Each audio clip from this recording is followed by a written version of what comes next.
All right, now before we dive into today's conversation, episode 5 of my Get Your Life Together series, I want to know if you're enjoying this series. And if you are, let me know in the comment section down below. But also let me know if there are any topics you want to see me talk about within this series as well. Now, with that said, let's talk about toxic relationships and friendships and honestly, how to end them for good.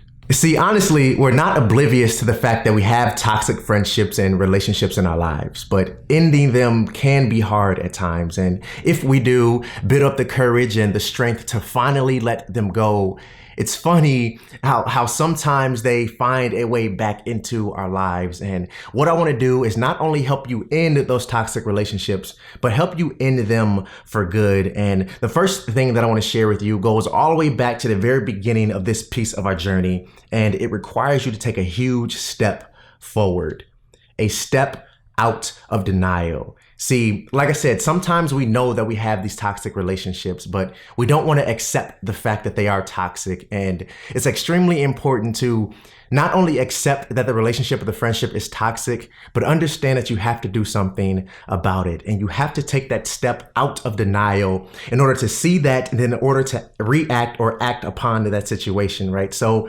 take that big step. It's a huge step in the right direction. It's a hard step to take. But you have to first take that step out of denial, understand that the relationship is toxic, accept the fact that the relationship is toxic or the friendship, and then figure out what you want to do or how to act upon that situation. Now, let's say you've already let go of the toxic relationship or you're in the process of letting go of that relationship and you're finding it uneasy, right? You have this feeling inside of you, this, I don't know if I made the right decision, that feeling that sits right in your heart. The second thing that I want to mention to you is that you have to give yourself time to heal. So think about a scab, right? If you scrap your arm or you fall and hurt your knee or something, and then you get a scab over that wound. The scab is there to protect the injury and allow the injury to heal. So think about your life, think about your heart, think about your mind, your environment around you as a scab.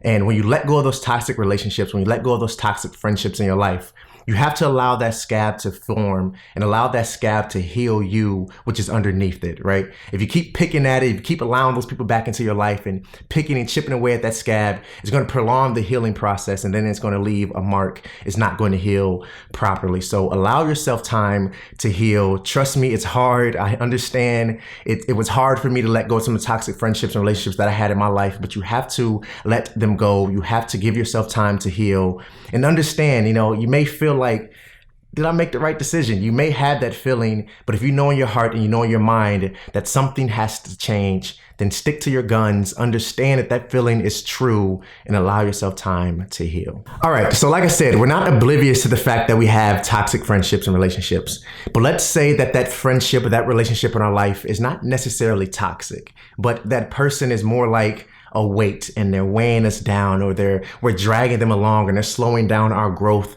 in a certain direction. Or maybe if we're friends, we're just not growing in the same direction naturally, right? It happens. It's a part of life. It's a part of growth.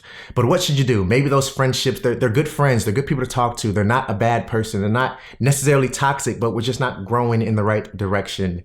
Maybe consider creating distance between you instead of separating and ending the toxic relationship for good, right? And honestly, that distance happens naturally as you're growing in the opposite direction. So it's not something that you necessarily have to think about and act on per se, but you have to be conscious of maybe this distance that is growing between us is a part of this growth that I'm experiencing and that they're also experiencing. They're a good person. We still can have conversation. We can still enjoy each other's company if need be, but create that distance. Doesn't necessarily have to be separation for good, but it can be some distance that allow yourself to grow, allow you to heal, and for each of you to figure out what you really want to do with your life. So now we're at this time in our journey where we finally let go of those toxic relationships and friendships in our lives. And we've made a decision, we've ended them, or we've allowed that distance to form in between us. And now what, right? What happens now? Now it's time to build yourself back up. Now it's time to regain your strength, regain your confidence, stand tall in who you are, and move forward in the direction that you want to head in your life. And the fourth thing on my list, and the thing that I want to share with you first here, is self-affirmation, right? You have to feed positive things, positive energy, positive words and thoughts into your heart and into your mind, right? I've talked about creating a mantra for you and for your life here on my channel in previous videos, and this is a perfect place for that. Whatever your mantra is, read that mantra daily, whether you post it on your mirror, whether it's the screensaver on your phone, or whether it's anywhere, if it's in the dashboard of your car, whatever it is. If you read that mantra, those positive words, that positive energy, and feed yourself with that daily, it's going to help you heal. It's going to help you rebuild your confidence, regain your strength, and just feel better about the decisions that you've made. Feel better about the growth that you're experiencing in your journey, because it's so important. It's important for us to grow. It's important for us to learn, and it's important for you to have self-affirmation in that process and be confident in the changes that are happening. Now, number 5 on my list goes hand in hand with number 4. So you have self-affirmation at number 4, and then number 5 is to surround yourself with people who have very similar mindsets, who have very similar values as you do. Again, I talk about core values and the importance of having core values here on my channel as well. And when you have those core values, you know what you want, you know the direction that your life is heading in, you know what you value, right? And you have to surround yourself with people who have those similar values as you do, who have similar mindsets, who are traveling in the same direction as you. And there's a saying that goes within the Christian faith and the Bible, and I don't want to get too religious with this video because it's not what this is about, but this is a perfect example and I want to share it with you. But there's a phrase that talks about being equally yoked, and it's in reference to relationships mainly when you hear it. But if you think about 2 oxes or 2 bulls and they're plowing somebody's farm, right? And they have the yoke around their neck. And there's 2 of them, right? And they're equally yoked, they're yoked together. And the term equally yoked means they're headed in the same direction. They're working together to get the job done. So in terms of relationship, you have to be equally yoked with your partner in your relationship for you both to work together to head in the same direction. But I want to take that phrase and apply it to friendships as well, right? You have to be equally yoked in the friendships and the people that you surround yourself with. The people you surround yourself with should have similar mindsets, similar values, should be headed in similar directions. You're not going to have the exact same life.